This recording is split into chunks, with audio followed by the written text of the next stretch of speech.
بسم اللہ الرحمن الرحیم۔ ہمیں معلوم ہے کہ ہمارے اوپر 5 نمازیں فرض کی گئی ہیں۔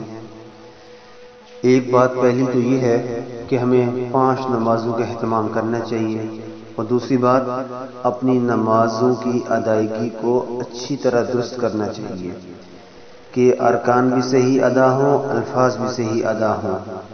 اب دیکھیں، اللہ اکبر، سبحانک اللہم وبحمدک وتبارک اسمک وتعالی جدک ولا الہ غیرک۔ اب دیکھیں، سبحانہ یہاں پہ ہا اور ہے، آگے اللہم یہ ایک اور ہا ہے۔ اب ان دونوں کی ادائیگی مختلف ہے، اسے ہمیں درست کرنا پڑے گا، چاہے کسی سہولت سے درست کریں یا کسی بھی قاری صاحب وغیرہ سے رابطہ کر کے ہمیں درست کریں، تاکہ ہماری نماز بالکل درست ہو جائے۔